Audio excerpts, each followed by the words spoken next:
History books lied to you. When they told you how the Roman Empire fell, they probably talked about the barbarians, the Visigoths, the Vandals, the savage hordes crashing against the gates. They make it sound like Rome died in a single day by the sword, but an empire, especially a giant like Rome, is not murdered by an external enemy. An empire commits suicide. It rots from the inside out.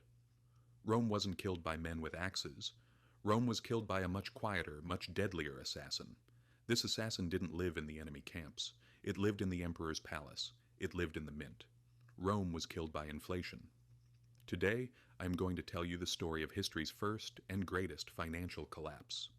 And as you listen to this story, you might want to check the money in your own pocket, because history may not repeat itself, but it certainly rhymes. To understand the collapse, we have to go back to the glory days, the Pax Romana, the time when Rome ruled the known world. And at the center of this power was one thing.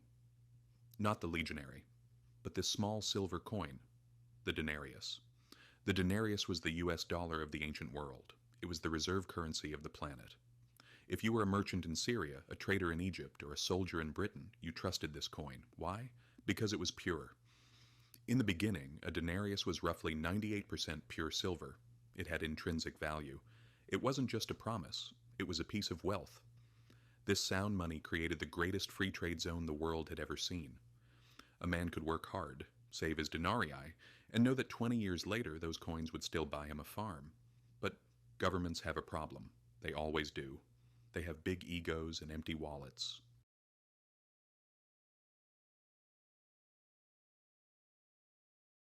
Charu, enter the politicians. Running an empire is expensive. You have to pay the legions to keep you safe. You have to build grand temples to feed your ego, and you have to provide bread and circuses to keep the mob happy. But there is a limit to how much you can tax people before they revolt. So, in 64 AD, Emperor Nero, yes, the one who played the fiddle while Rome burned, had a brilliant idea. He looked at the silver in the treasury and thought, what if we just mixed a little bit of copper in with the silver? Nobody will notice. He reduced the silver purity of the denarius from 98% to about 94%. It seemed like a small change. It seemed harmless. By doing this, Nero could mint more coins with the same amount of silver. It was free money. It was the ancient version of the money printer. But like any drug, the first hit is just the beginning. Once an empire realizes it can print its way out of debt, it cannot stop.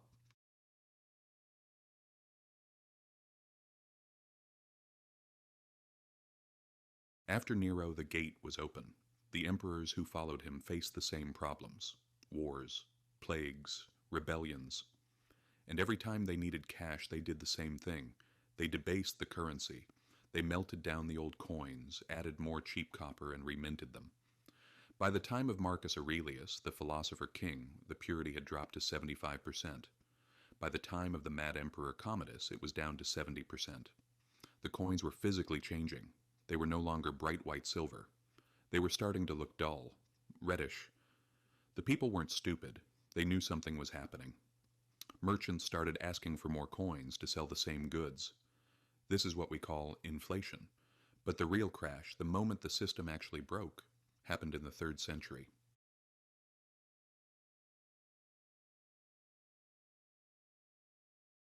By the year 260 ECE-AD, under Emperor Gallienus, the game was over. The denarius, which was once 98% pure silver, was now 5% silver. It was essentially a piece of copper with a thin wash of silver on the outside. The silver would rub off after a few weeks of use. The money had become worthless. Imagine you are a Roman soldier. You risk your life for the empire. Your salary was supposed to guarantee your retirement. But now, the emperor pays you with sacks of copper junk. You go to the market to buy wheat for your family. Last year, a sack of wheat cost 10 denarii. Today, the merchant looks at your rusty coins and says, that will be 200 denarii. Your savings are gone. Your pension is gone. What do? You stop fighting. Or worse, you turn your sword against the emperor. This led to the crisis of the 3rd century. In a span of 50 years, Rome saw 26 different claimants to the throne. Most were murdered by their own troops. Why? because they couldn't pay the bills with real money.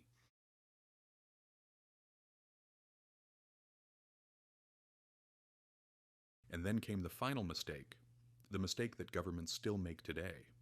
Emperor Diocletian came to power. He saw prices skyrocketing. He saw the inflation destroying the society. But instead of fixing the money, instead of putting the silver back in the coin, he blamed the greedy merchants. In 301 AD, he issued the infamous Edict on Maximum Prices. He sent soldiers to the markets with a list. You cannot sell wheat for more than this price. You cannot sell shoes for more than this price. If you do, we will cut off your head. The death penalty for raising prices. Sounds like a strong solution, right? What happened? The economy vanished. Merchants simply stopped selling. Farmers stopped bringing food to the cities. Why would they sell at a loss? Shelves went empty. Black markets exploded. Rome, the city of free trade, turned into a starvation economy. People abandoned the currency entirely. They went back to the barter system. I'll give you a chicken if you fix my shoes. The most advanced economy in human history regressed back to the Stone Age, all while the empire was technically still standing.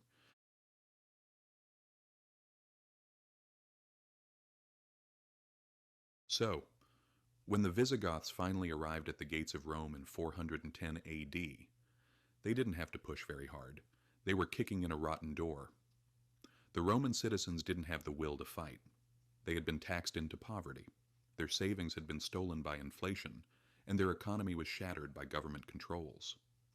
Some Romans even opened the gates for the barbarians, hoping that the new masters would be less cruel than the tax collectors of the emperor.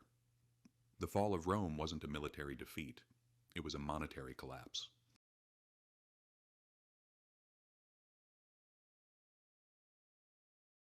Now look at the world today. Look at the graph of the purchasing power of the US dollar since 1971. Does it remind you of something? It looks exactly like the graph of the silver content in the denarius. We are diluting our currency to pay for wars we can't afford, social programs we can't fund, and bailouts for the wealthy.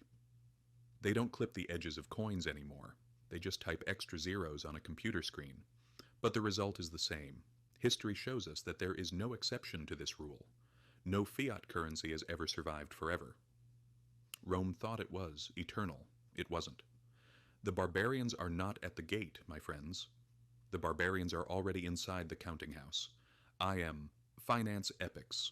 And remember, he who does not know history is destined to go broke.